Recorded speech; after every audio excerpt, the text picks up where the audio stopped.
A Bíblia esconde um nome que seus pastores não pronunciam, que seus professores de história religiosa ignoram e que os tradutores modernos enterraram em notas de rodapé. É o nome de um gigante que Noé não conseguiu eliminar. Um ser que caminhou pela terra antes do dilúvio, sobreviveu às águas que destruíram toda a humanidade e continuou existindo por séculos depois que as últimas ondas baixaram. Você está prestes a descobrir quem ele era. Para entender o gigante que sobreviveu, precisamos voltar ao começo. Antes do dilúvio, a terra era habitada por criaturas que a Bíblia chama de nefilins. Em Gênesis 6:4, lemos que havia gigantes na terra naqueles dias, e também depois disso, quando os filhos de Deus se uniram às filhas dos homens. Essa frase, e também depois disso, foi ignorada por milênios. Ela é a primeira pista. Os nefilins não desapareceram completamente com o dilúvio. O livro de Enoque é um dos textos mais antigos e mais suprimidos da tradição judaico-cristã. Escrito entre o terceiro e o primeiro século antes de Cristo, ele foi considerado sagrado pelos primeiros cristãos e é citado diretamente na Epístola de Judas no Novo Testamento. No entanto, foi excluído do cânone bíblico. Por quê? Porque ele conta demais. Ele descreve com detalhes perturbadores quem eram os vigilantes, os anjos que desceram à terra, e o que eles geraram com as mulheres humanas. Segundo o livro de Enoque, 200 anjos, conhecidos como vigilantes, desceram ao monte Hermon e fizeram um pacto proibido. Seus filhos com as mulheres humanas cresceram até alturas impossíveis, 3.000 côvados, segundo o texto etíope, o equivalente a mais de 1.300 metros de altura. Eles devoravam tudo à sua volta, depois começaram a comer os próprios humanos. E quando Deus decretou o dilúvio para destruí-los, algo deu errado. Um deles encontrou uma forma de escapar. Mas isso não é o mais perturbador dessa história. O livro dos Jubileus, outro texto apócrifo, preservado integralmente apenas em etíope, traz uma informação que os estudiosos raramente discutem em público. Ele afirma que antes do dilúvio, Noé foi avisado por anjos sobre a catástrofe iminente. Mas existe uma tradição rabínica, documentada no Talmude de Babilônia, no Tratado Zevaquim, que descreve um gigante que se aproximou da arca enquanto as chuvas já haviam começado. Ele não entrou. Ele não precisava entrar. Ele era grande demais para entrar. E as águas simplesmente não foram suficientes para cobri-lo. Esse gigante se agarrou à arca. Noé, segundo o Midrash, fez um acordo com ele. O gigante receberia comida passada por um buraco na lateral da embarcação em troca de servir como escravo de Noé depois que as águas baixassem. Seu nome era Og, e ele não era qualquer Nefil. Og era filho direto de um dos 200 vigilantes que desceram ao monte Hermon, o que o tornava tecnicamente imortal às águas do dilúvio, por razões que os textos hebraicos descrevem com uma precisão surpreendente e inquietante. Mas quem confirma que Og existiu de verdade?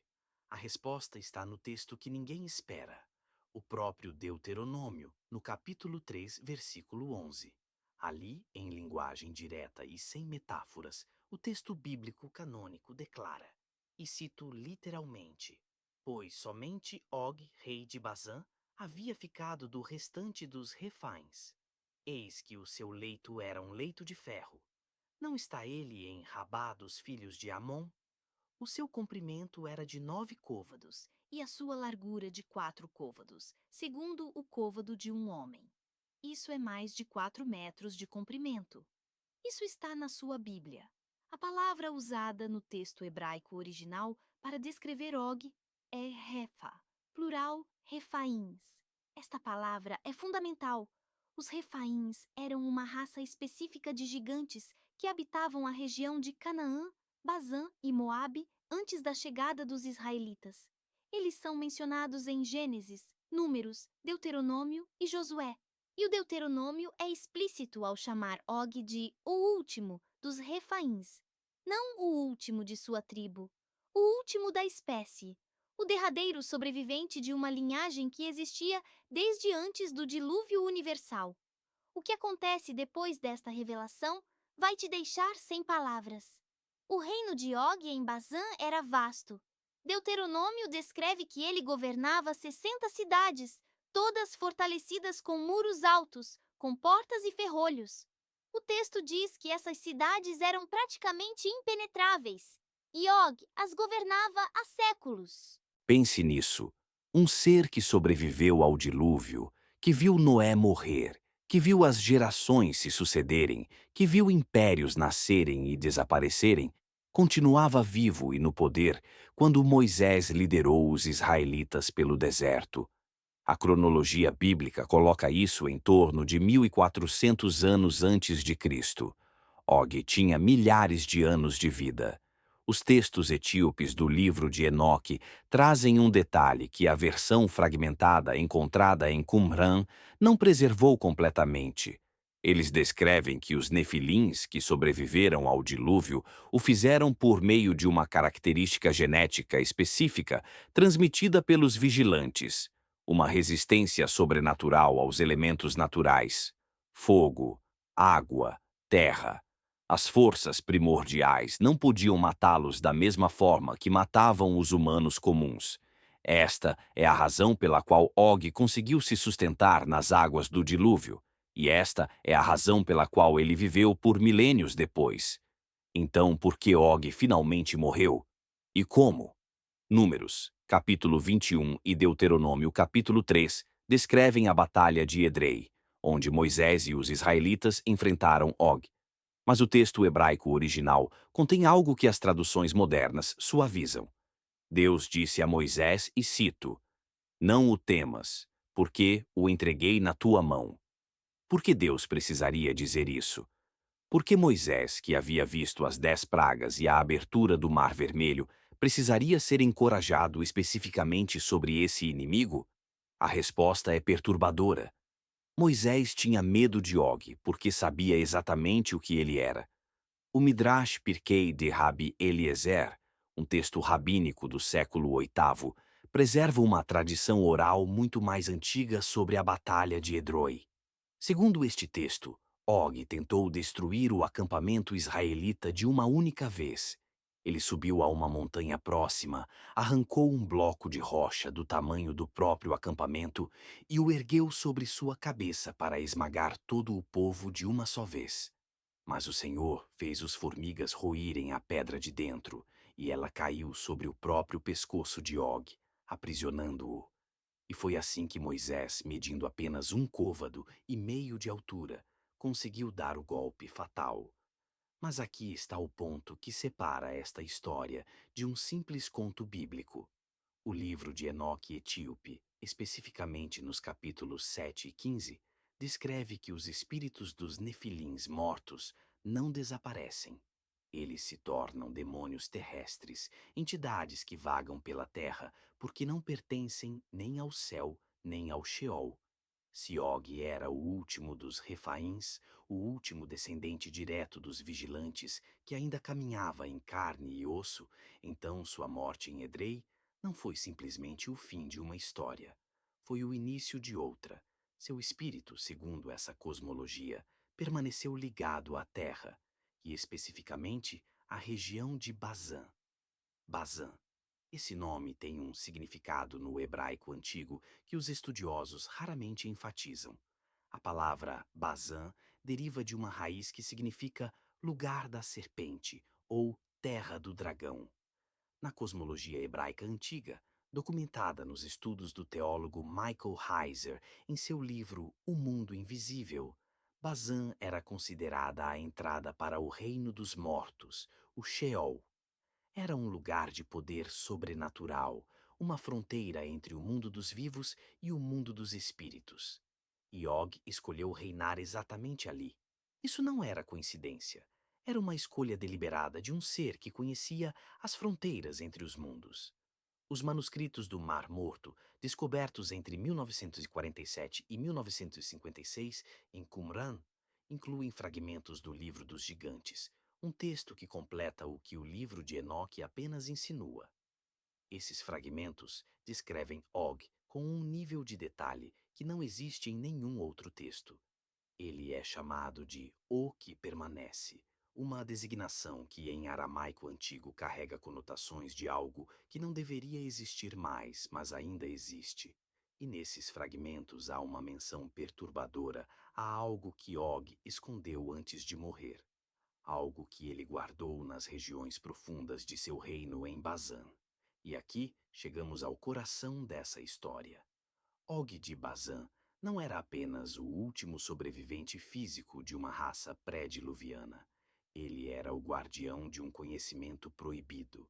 O livro dos Jubileus afirma que os vigilantes, antes de serem aprisionados por Deus no abismo, transmitiram aos seus descendentes, gigantes, os segredos do mundo pré-diluviano.